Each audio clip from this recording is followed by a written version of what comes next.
at certain times of the year based upon our orbit around the Sun and our alignment with the Moon and other planets in the solar system, creates windows of opportunity by which the power that he used to do the miraculous was easier to access and utilize.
Okay guys, well this is pretty cool actually. What we're looking at here is a picture of the heat signatures on two of Saturn's moons, Mimas and Tethys. And I really love this photo because it shows me a very unusual geometric shape here. We can quite clearly see that this looks like a part of a triangle.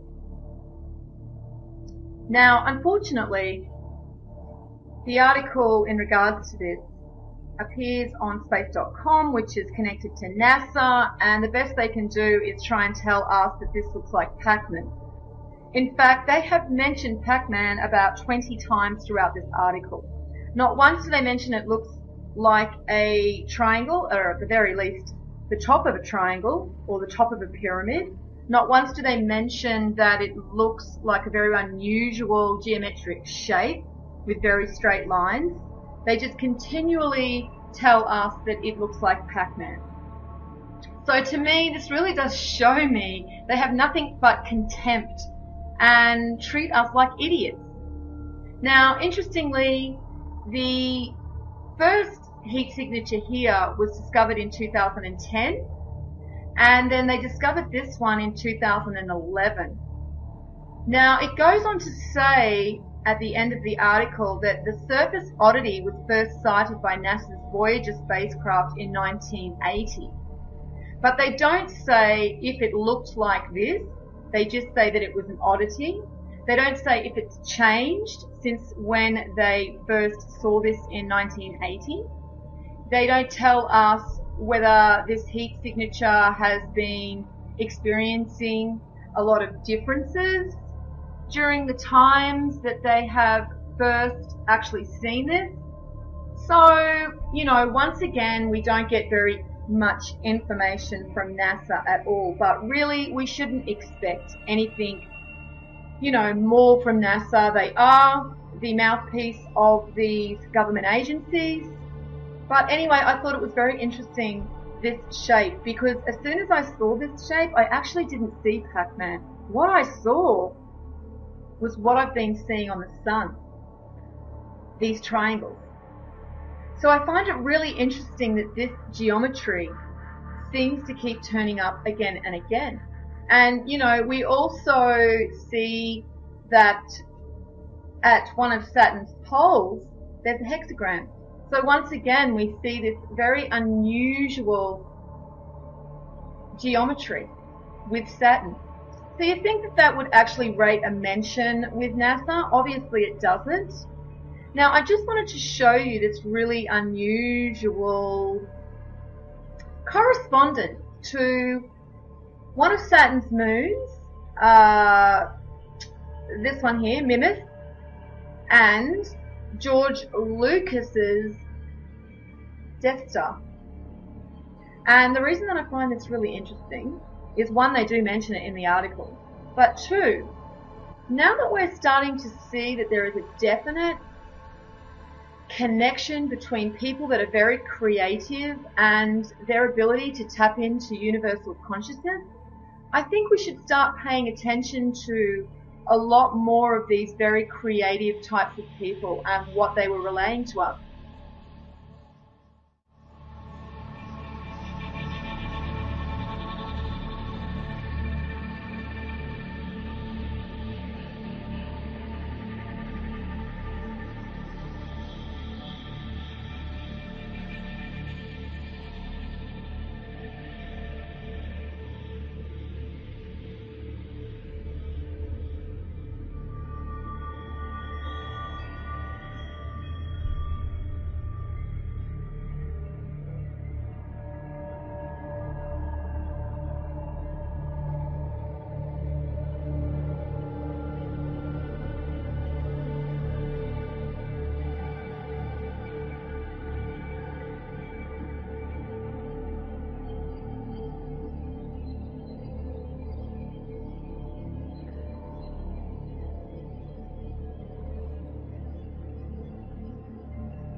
So if you get in a big pile of crystal quartz type rock outcropping, and you sit there and there's a big electrical event going on inside the earth, the rocks will act like speakers and you'll hear the sounds. It's got to be quiet, real quiet, but you can hear them. Wow. Certain rocks you can hear. They change their shape depending upon the electric field they're in. You put an electrostatic field on a rock, it changes its shape. If you change its shape, it produces an electrostatic field.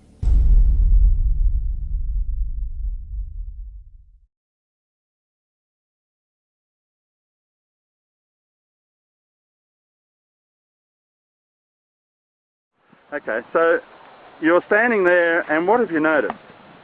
That the wire is being pulled by something in the stone. By something in the stone. Yeah. And we've looked up here, and we've actually found a mark in the stone of a fairly sizable bolt, Yeah. isn't Big it? bolt, A yeah. big bolt. And this is right on the crescent moon of Eds. Right in the centre of it, and right below this chair, which is where the first abnormality of this rod was taking place. We also found a very strong pull to just about 8 feet from that post in alignment with those, what would you, condominiums, some description? Apartments. And just around the corner here, what did we find when you ran the wire again? We came around the side where the pool is and the north compass. We aligned it to the north compass, didn't we? Yes. And, oh, by the way, it's Peter from Atmospheric Ionisation. And what else did we find here? We aligned it and we actually found a hole. Yeah. And somebody's left a Valentine's love message in there, which is absolutely fantastic. And this is right underneath, on the outside wall of this triangular cube space. And it aligned it directly to this centre hole. Is that correct? Yes. Tell me again, what did it do? It lines up with the hole. Did it? Yes. It really pulls itself towards that centre hole. Okay. And then we walked around the perimeter, didn't we? Yeah. We took off across and followed the wire. The wire's doing all sorts of weird and wonderful stuff, isn't it? Yes. And how did you know to start doing this? You can feel it, and it pulls my hands when it does that, and it also points in certain directions. Right, okay. So you just follow and walk the direction? Yes. Okay, let's go. See what happens when we walk this way. Let me just come out to the top.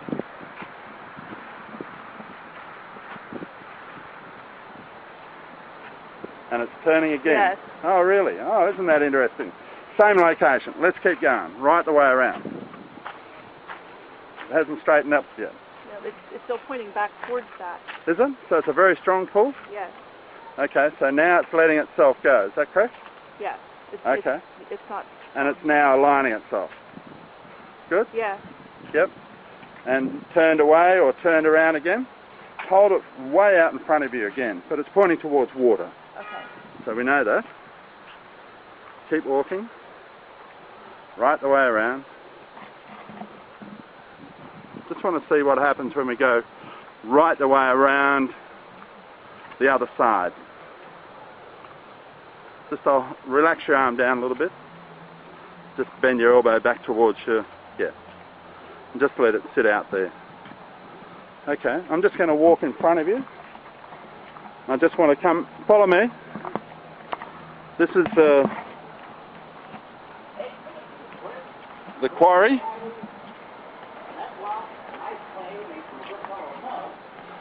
I just want to see you walk right up past this place here.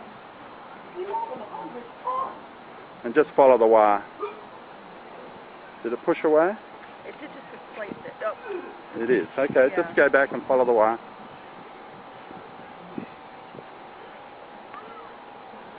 Pulling you there. Walk this way.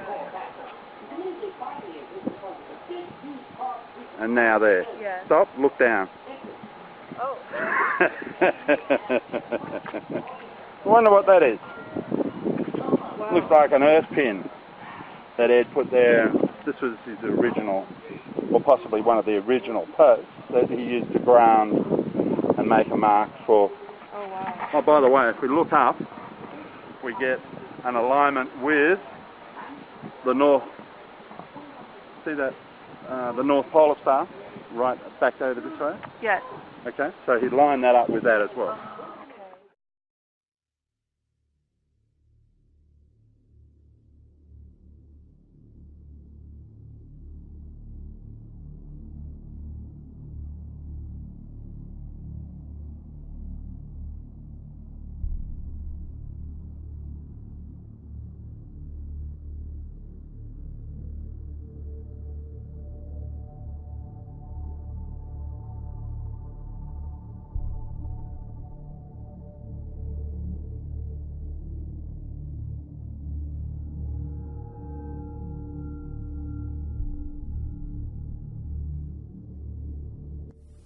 Is the sun actually, do you believe, combusting in on itself? Not burning anything. There's no fusion in the sun. That's well understood.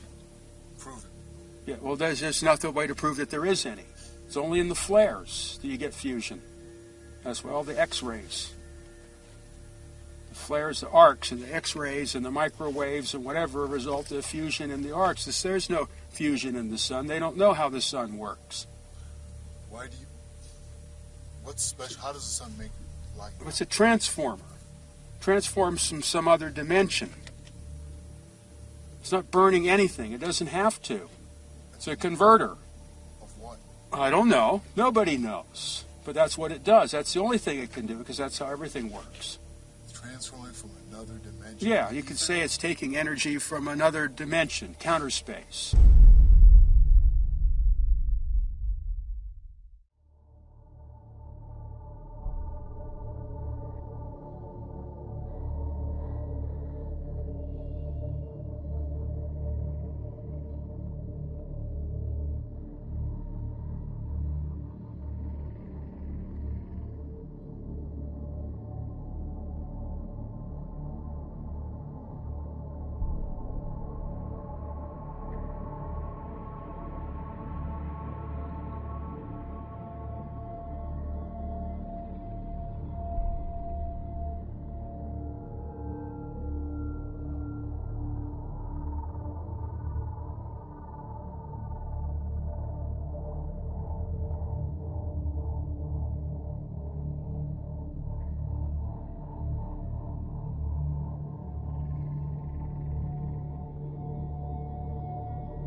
can't go back, can I?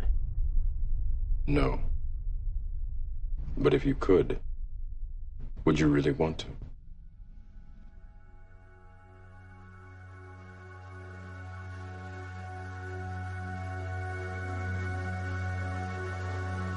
I didn't say it would be easy. I just said it would be the truth. You ever have that feeling where you're not sure if you're awake or still dreaming? I know exactly what you mean. You have the look of a man who accepts what he sees because he is expecting to wake up. Ironically, this is not far from the truth.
I do get knuckleheads on here that watch one video, and because they don't get it, then they they've got all the answers. You don't just get all the answers. I bet I don't even know 1/100% of what's going on. I know that there's one major thing involved, and that's that thing that's called Saturn. This is one of the biggest lies that comes out of the Bible, because it's not a lie if you understand what it is, but it's a lie the way it was taught to you.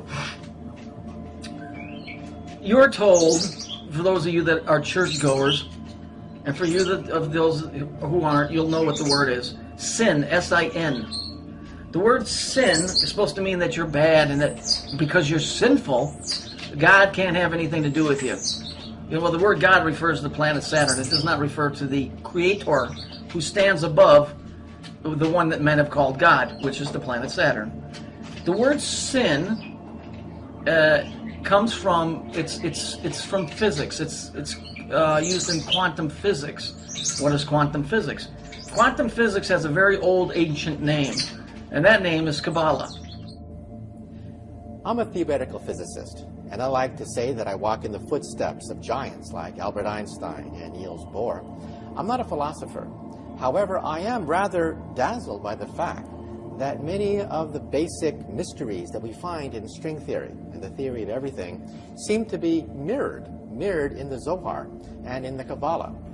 As a scholar, the most amazing thing of all is the degree to which modern astrophysics sounds like a Kabbalistic text.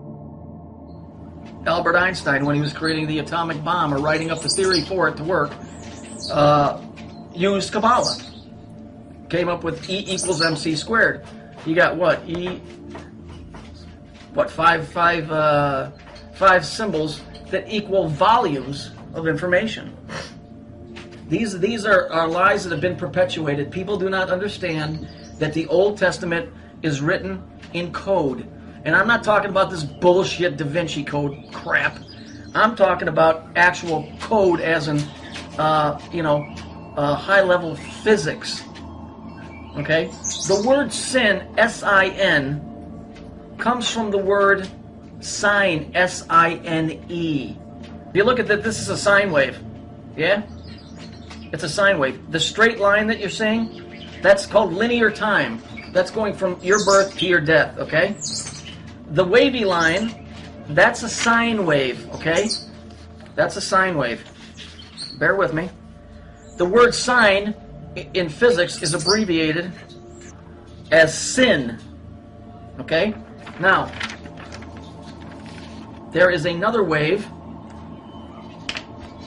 it's going to be in blue, that runs along the same line as time, okay? And what that is it goes like this. This one is called a cosine wave, as in cosigner. That's right where that comes from. That's a cosine because it rides the back. It's so tight to the other wave, it's called a cosine wave. Now, you see, you have red and blue, and they both are interacting with time. So, one is time, one is space. Okay? Those two together create time and space. Red and blue, which represents the planet Saturn. The time and space. So why is sin evil? Because sin is the abbreviation for sine, which represents time. And incidentally, the serpent in the garden is right here. Okay? That's the serpent. Okay? The serpent is time. Now I'm going to show you something else. Bear with me for a second. This is where your caduceus comes from. That's time and space running along a linear, that's a cosine and a sine wave, running along the vertical line, which is sine or sin. Here we have the wings. That's what your symbol is that you see, the caduceus. The single one is just a snake, which is it looks like an S. That's the serpent. Okay, so why do they say that we're sinful? They say that we're sinful, or that you're born of natural sin, because you're born into sine. You're born into sine. You're born into time. And when you're born into time, when you're born into sine, you're born into sin. Now, why does sin keeps you away from the Creator? Why? Because here, that's ruled by time, the circle, and space, the square. The Creator is timeless. There is no time where He exists. It's a loop. You go around and around and around. You have to arise above that and get to where there is no time. So when they say, oh, man's born of natural sin, you are born into the third dimension. And as the Bible says, the wages of sin is death.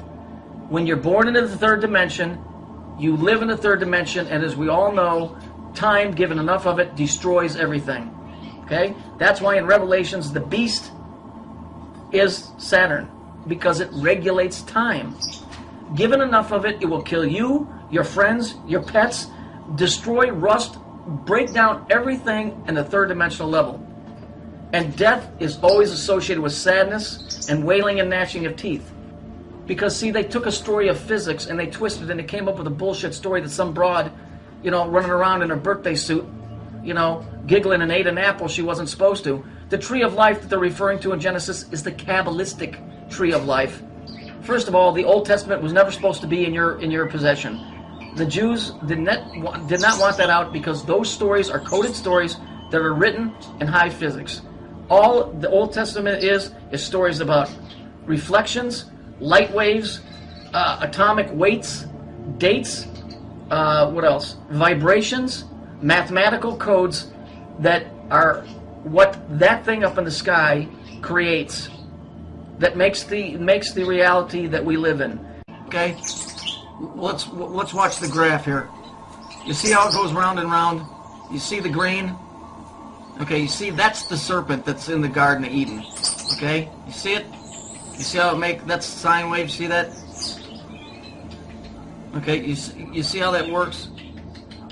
Okay, now we're gonna move on. I want you to look.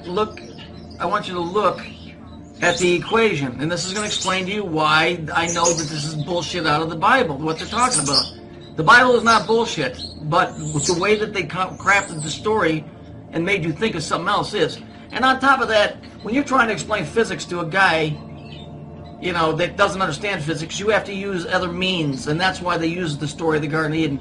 So let's look. Look at the way it's written. Okay, there's 3 axis points there, all right, which is what creates the cube. All right, but let's look at it. This is interesting. Why am I going to go? Why am I going to go to hell when I die? Look what's in parentheses. Cause I sin.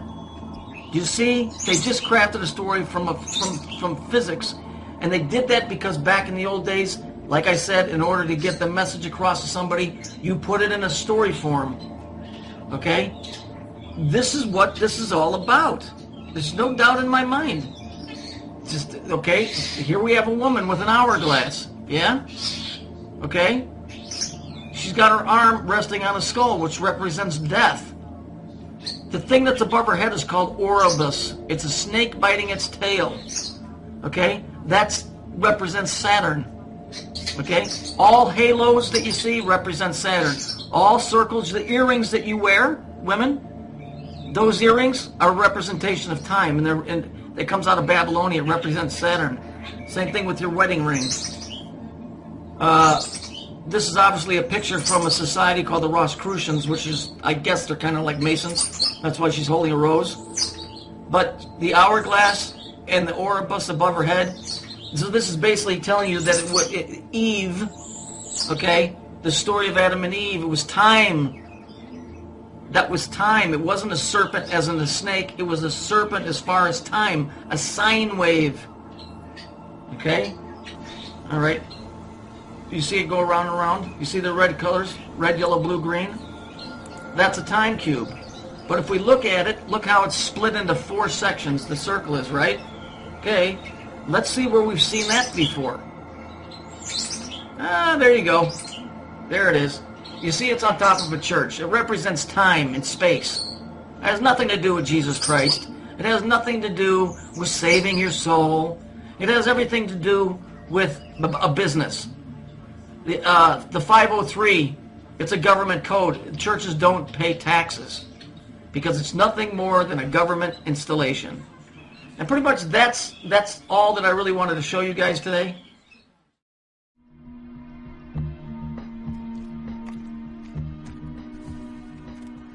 I guess there's a plan for all of us.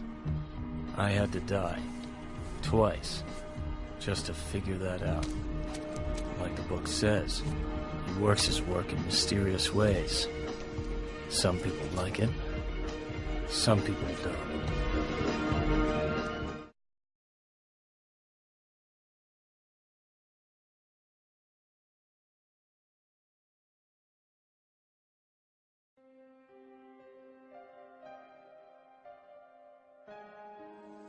Why do the people think they know things and talk about how others don't know anything? Why is it so easy to get people to call other people sheep?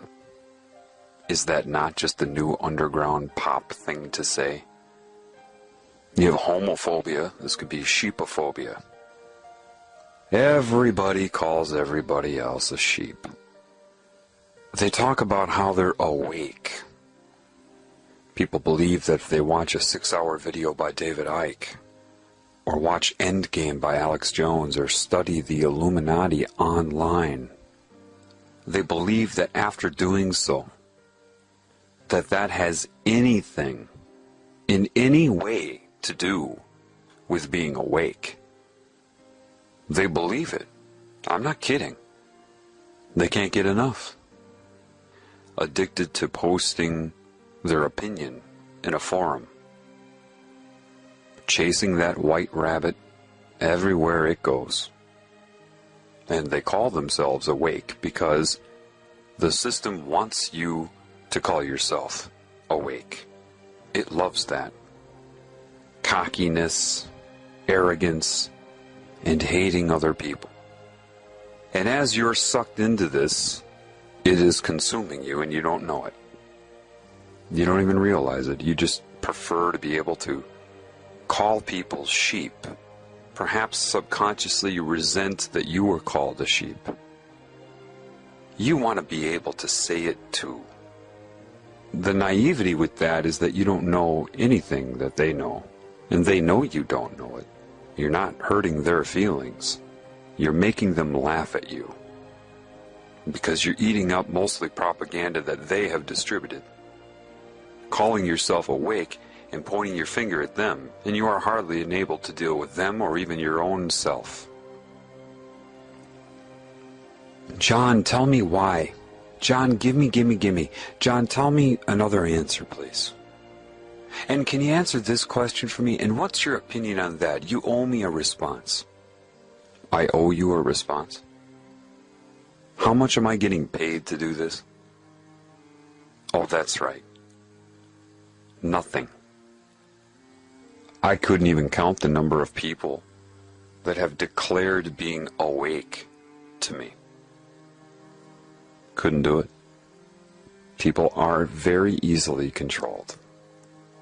All they have to do is create a new subcategory of personalities. Right now you have the jocks, you have the rednecks, you have the goth, you have the preppies, you have the business people and the whatever. Now they have the awake people.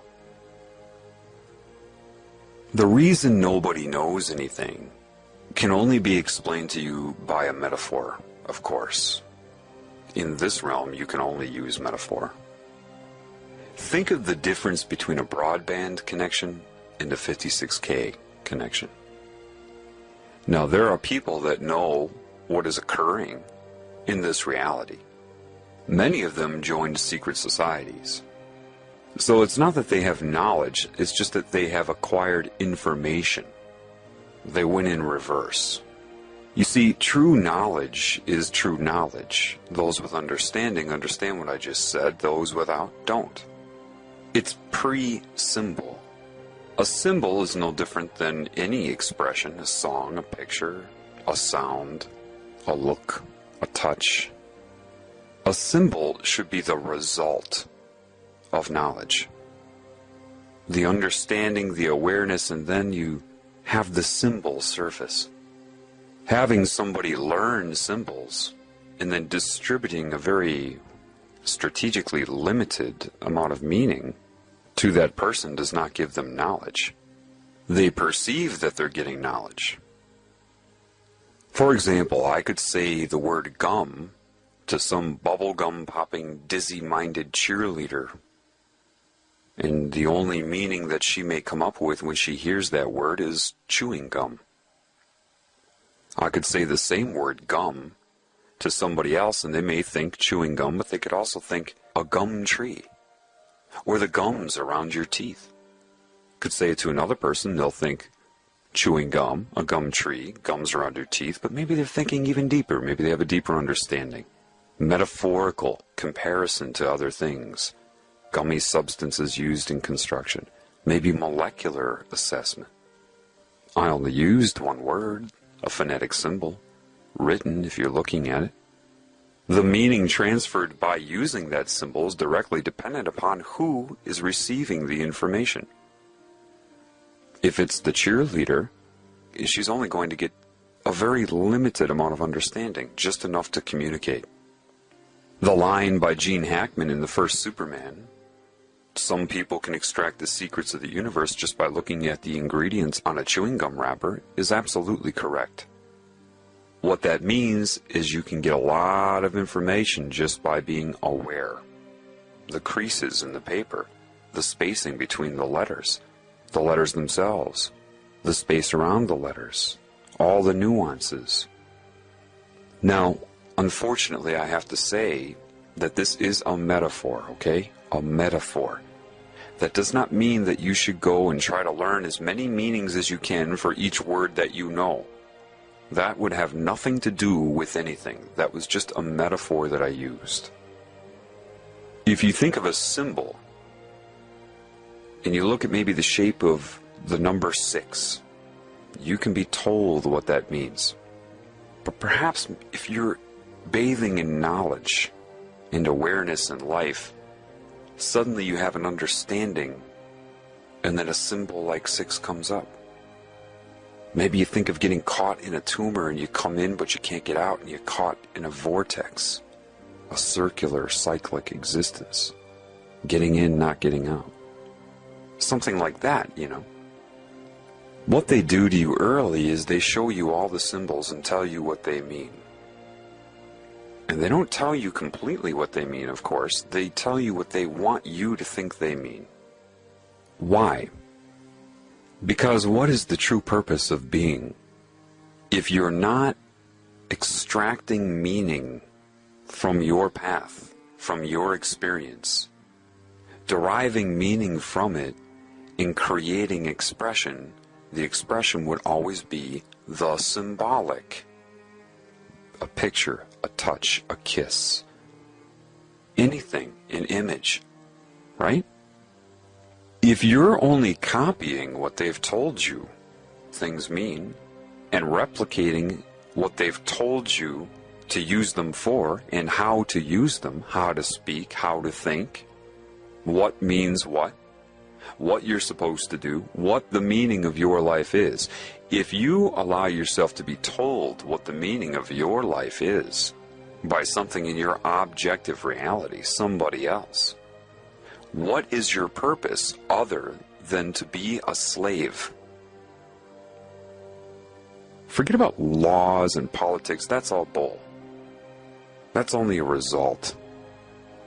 If you're not creating, and the only way you're going to create is by extracting meaning from within. If you can't do that, what is the point of you being around other than to be a slave? Acquiring detail. This means this. I learned what this symbol means. This pagan symbol means this.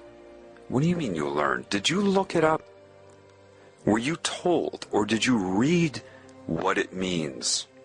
Or did you sit there by a lake and think about life as a whole and what's happening, and the symbol came up and you're like, oh my gosh. See, the oh my gosh is when you extract meaning. It doesn't have to be a traumatic thing like, oh my gosh. It can be, oh my God.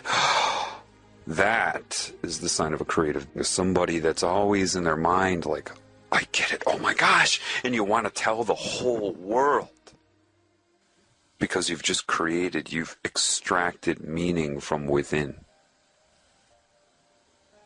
Those that even if they have opened up, all right, and they were seeking information, because information is not knowledge. So enlightenment would be in the category of information. Why?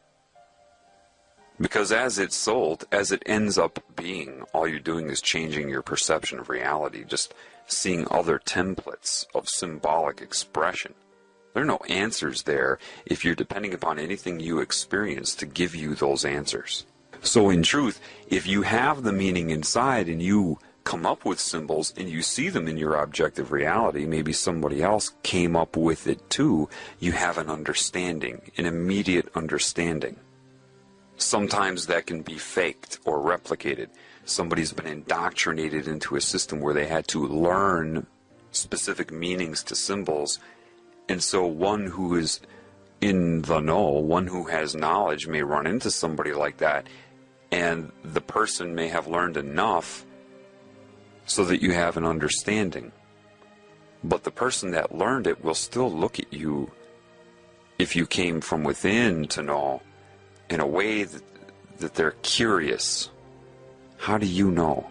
Because you seem to have a different, a fuller understanding of it, a non-polarized understanding of it. They learn a few specific ways to talk about it and what it means, but you can talk about it endlessly with different metaphors. What's the difference? Well, what's the difference between reading a book and memorizing somebody else's conclusions and extracting meaning and coming to your own? It's like the difference between a muffin top and a muffin. They've got you all eating up muffin tops, but you don't have the knowledge underneath. Is that a permanent thing? Absolutely not. The reason you don't know anything is because many people that do have knowledge, even if they wanted to tell you, it's like they are on a broadband connection and you're on 56K. There is so much information, and unfortunately, as it is right now, the general population has no idea. They look at a symbol. Maybe they're taught a symbol. Either they really don't have any understanding of it, or it's a very limited understanding. If you have knowledge inside of you, you could sit there and talk about that one symbol all day. There's more than one meaning attached to symbols. Like I told you, a deer in the woods can mean more than one thing by stomping their hoof. If you seek the symbol, the muffin top, you will never have the whole muffin. And this is what people do when they try to seek videos and books and all. They're looking for muffin tops. They're looking for the end result. Therefore, you are dependent upon the meaning that is given to you. So somebody in the know, if they're talking to somebody that isn't in the know, can be very difficult. Why? Well, a very naive thing to say, or if somebody's trying to manipulate you, control your mind, they'll say this: the truth is an easy thing to say. And anybody who speaks for a long time to you, they're trying to manipulate you. Now, that's a very naive thing to say. Yes, somebody who depends upon a lot of words, really trying to control what you're thinking, could very well be trying to manipulate you. But if you depend upon length of speech, and that's where your perception lies, you wouldn't be able to tell anyway. If someone's trying to manipulate you, you should pick up on that within seconds, regardless of what they're saying. The truth is something easy to say. If one person in the know is speaking to another person in the know, in other words, you've both reached the same conclusions and you know it. You know when other people know. You just do. That's why they don't say anything other than that. You know when other people know. And you say, well, that's ambiguous. And that's ambiguous to you. But that is a symbol. To say that sentence, you know when other people know, that is a symbol. And those who have come to the conclusion on their own understand the full meaning of that. Those who may have heard that from some philosopher, and they were told that that philosopher was brilliant, so they decided to dwell upon things the philosopher said. If a philosopher says to you, you just know when other people know. Well, you trust that philosopher because everybody has given them a 5-star rating. So you think, well, that must mean something, so I'm going to sit around and think about it. You can't sit around and think about that. That is a result of so many experiences. So, if I say you just know when other people know, you don't have to sit around and assess and calculate in your mind and think of behavioral patterns, or they said this and they said that. I'm going to put 2 and 2 together and formulate an assessment of them and what their intentions are. If you are doing that, that is robotic.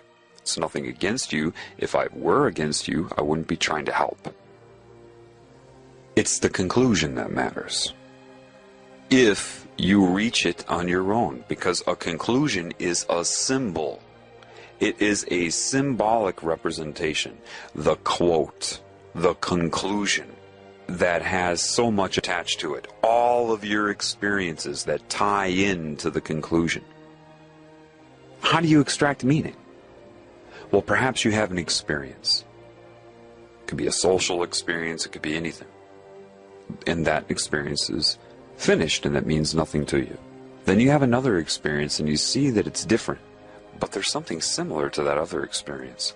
You're kind of like, And then you have a third experience in your life, and it's really similar now, all three of them. Then you have a fourth experience that solidifies the similarity and prompts a question. It is the fourth experience that prompted you to ask the question, but it required the other three preceding it. The fourth experience, if it were isolated in and of itself, would never have prompted it. You needed all four experiences. So now you have the question. And maybe you have a whole other series of experiences that are happening so that you can extract meaning to address the question. And maybe after all of that, you come to a conclusion. And now that conclusion propels you in your advancement of understanding and extracting meaning in your life, and you start a whole other series of experiences. And that's just one facet of your life, and maybe simultaneously you have 30 other paths going like that, like I just explained. And maybe all 30 of them come to one peak of a conclusion, and you needed all 30 paths that had many, many experiences within each path, leading up to minute conclusions that come together that lead you to a new understanding. That takes time, it takes attentiveness, and the desire to have meaning, to have purpose. And now that one new understanding could be one of thousands that eventually tie in, and you don't even know it, right? Until you reach the oh my gosh. And all of these things come from within. Your ability to make use of pattern recognition, to see how things are always and never the same. What do they have in common? Did you get out there and experience people of different cultures? Were you too busy trying to project your culture onto them and see what they would say? Or were you trying to figure out what you had in common? I did that my whole life. In the moment of doing it, I didn't really necessarily know why I was motivated to do it. My spirit did, but my conscious mind didn't. Your spirit will lay breadcrumbs for you throughout your entire life or path. So if you come to an understanding, and then several understandings, and you know how much is involved with it, you can tell other people the details of your path, but that isn't their path. And if they try to memorize the details of your path, they're pulled off of their path. This is why I have been really careful not to give too much information about my path. People always ask me, tell me how this all began. And the details of my path are irrelevant. The understanding is the important thing. The conclusions I reach.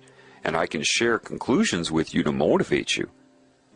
But I can't have you memorize my conclusion. So I have to have a delicate balance of rhetoric with the information.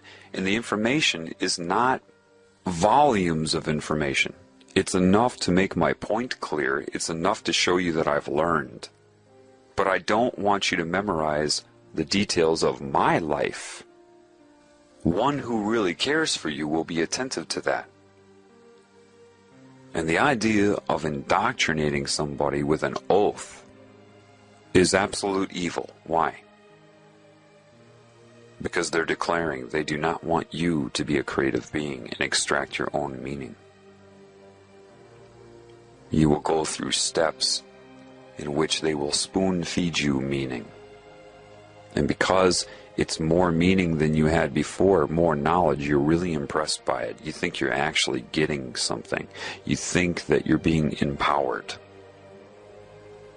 When they know that by keeping you from being able to extract meaning on your own, they've got complete control over you. They have pulled you off of your path.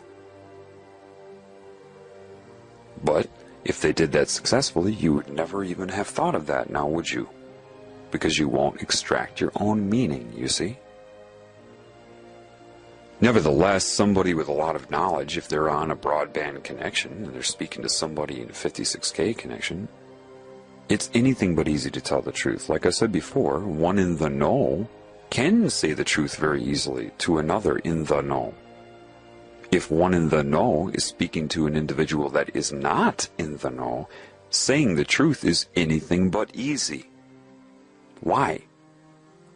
Because of what you know of the enormous gaps that they have. That you cannot just say the truth because they'll understand the words with the limited understanding they have in their concept building by society. But they would need to go through so much. And you know that they don't believe that. Telling them that makes no sense to them. They say, the truth is simple, you should be able to give me a simple answer. And then what happens is the people that have knowledge get very frustrated. The very moment you interrupt them or cut off what they're saying to you when they have to extend great patience to try to tell you the truth, and you cut them off and want to give them your opinion, or you tell them that you agree with them or disagree, to somebody in the know, when they're speaking to somebody that is not in the know, when the person that is not in the know says that they agree or disagree, both of those things are offensive. Because they know you should just have your mouth shut and take in what they're saying, and a lot of what they're saying will be rhetoric. But I talk to people like this all the time. They completely ignore the rhetoric. I'll use rhetoric. That if they had wisdom, they would understand at least, okay, there's something with this, and they blow it off. They go, yeah, but anyway, and then I blow them off. And they have no idea why I blew them off.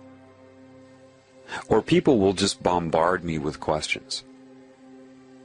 Questions that are what you call loaded. Anybody in the know would say that's a loaded question. Because you lack so much just in the fact that you're asking those questions shows how much you don't know. And you ask them in a very naive way. It's not your fault, but you expect a simple answer. People will go up to somebody with knowledge that has required an entire lifetime of attentive awareness to their experiences, detailed and disciplined effort to extract meaning from your life, and they ask you a simple question and expect somehow that you are going to be able to transfer a lifetime of understanding in 2 or 3 paragraphs. They truly do. They do expect that, otherwise they wouldn't ask the question. So you have this huge gap between those who are in the know and those who are not in the know.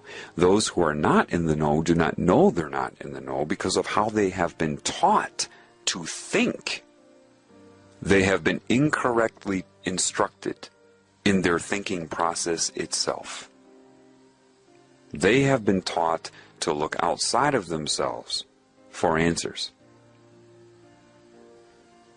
They have been misinformed about what answers are because they've spent their whole life having the meaning spoon-fed to them. They think that's how it works. So you ask a question and somebody can spoon-feed you the answer. And because you lack any meaning or an understanding, you don't understand why that answer is wrong, limited, or even misleading you. You can't. Based upon that, based upon how you've been instructed to think. So a lot of people that have knowledge, when they interact with the average person, they get very, very frustrated. Very. They'll just look at you. All they can do is look at you because they can't say anything to you. You would not be able to extract meaning from what they say. They said gum, all you would do is hear chewing gum. And they're thinking 500 different meanings to gum, all leading up to a point of conclusion.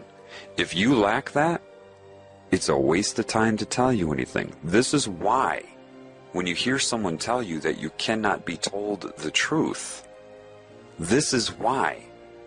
So they'll look at you and they'll have that look. And those in the know understand that look. It's a look that says, you know so little. You know absolutely nothing and don't know it. To tell you what I know, I would need 500 mouths and have to be able to speak 500 different sentences simultaneously, all at the same time, to express what I know, and you would have to be able to interpret 500 simultaneous sentences flowing at you at once. That's what that look says. And the look also says you don't even know that. And if I told you that, you would call me arrogant because you've been trained to call people arrogant. You don't even know what that means. So they'll just sit there and shake their head at you. They shake their head from side to side because they're paralyzed. It's the questions you ask, the way that you ask the questions, and what you do if they actually try to answer them. How long does it take before you cut them off, roll your eyes, or get distracted by something that occurs in the room, like a cat being distracted by bright and shiny objects? And if they're trying to tell you something, and maybe your cell phone will ring and you'll tell the person trying to give you truth to hang on, Shelley has to talk about her boyfriend. Okay, hey, you're not going to get the truth. You're nowhere near prepared to even comprehend anything that is true. And then you say, come on, just tell me. You can't be told. Well, that doesn't make sense. All you have to do is tell me. You can't be told. Not in your current state. You need a lot of work. And you don't understand why you need a lot of work. That's what it comes down to. Now, nothing is 100%. Am I saying that every Freemason has been spoon-fed? No, there's a lot of intuitive people that probably joined that. But they were naive enough to be sucked in. But some of these people may want to tell the world things. Maybe they thought, you know, this isn't fair. I got to tell them what's going on. And they tried. Maybe they tried with a few people, but they got the rolling of the eyes. Or the person that they knew nothing, tried to debate them. They're so far out of the know that they can't even recognize truth when it's told to them. Do you know that the majority of the people that look up information on the Illuminati point their fingers at people in the Illuminati? If you actually sat down in a room with these people and were allowed to ask them questions and they had to be honest with you, if they told you the truth, you either wouldn't understand or you would roll your eyes, you would laugh at them. I know enough to know that. A problem with somebody in an organization like that is not only are they separated from you, they're separated from you because they cannot relate to you. Because what you think is not what they think is. That's first and foremost, and that's by design, by that which sucked them into it. They're also controlled by an oath with fear. And it's not just fear of death. They'll use threats of the unknown because these people are shown different templates of reality. And they say, we control that too. So if you do this, it's not over when you die. We'll get you here, here, and here. And they don't know any difference. They can't prove that that isn't happening, that won't happen. That's the fear of the unknown. When are you subjected to the fear of the unknown? When you look outside of yourself for meaning. My intent is not to point my finger at anybody or anything on any scale. People in these societies are sucked in, then they're blackmailed. Because even though they believe they have all of this knowledge, some of it is filtered in their mind by the consciousness that controls their minds. So they don't think about certain things. controlling of their mind to make them deviate in a way that society would want to pick up stones and throw them at them. Because society is corrupt too. That's why they're so judgmental. These people are scared of that type of persecution. I understand that. I'm not going to point my finger at them for being scared of it. Rather, I would like to go through it in some ways myself and show them that it's worth it. And show them their own value. I want to show everybody value. I'm not polarized here. Because that's what's in my heart. If I feel like a healer, how could I look at somebody with a disease and just focus on their behavior and be too stupid to recognize that their behavior is a result of a condition? Now, if I have true wisdom, wouldn't I address the condition? I would only focus on somebody's conduct throughout their life if I had a very small mind and had no capabilities, no abilities, no talent, no gift to give, no ability to create. My desire is to heal both myself and everything I see, and not carry the whole world on my shoulders when I do it, but rather be moment to moment. Since everybody else is ignoring the problem, the majority, and I say, wait a minute, you know, that person doesn't have to be that way. They don't have to be corrupt, and I know it because I've watched my own corruption get healed. So if it can happen for me, I know it can happen for somebody else. I would be what you call a fool. You know, the one that comes in with the hat and the bells? I would be a fool to blind myself to the whole picture and not take everything into account.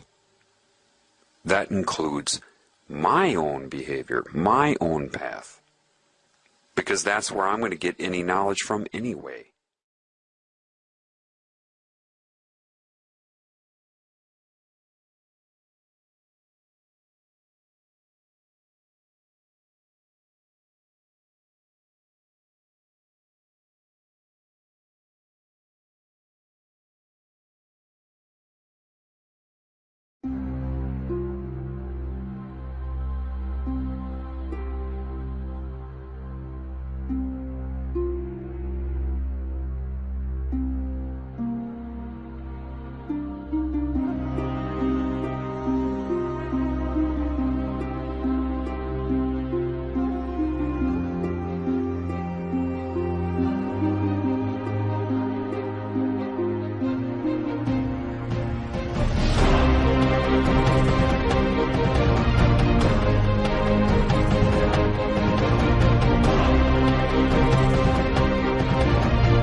Because me, myself, I do remember a time before this world, and I know that there's definitely going to be a time after this world. That's just something I know with all my heart and all my soul. But I know that we've been divided as humanity, that we are humankind,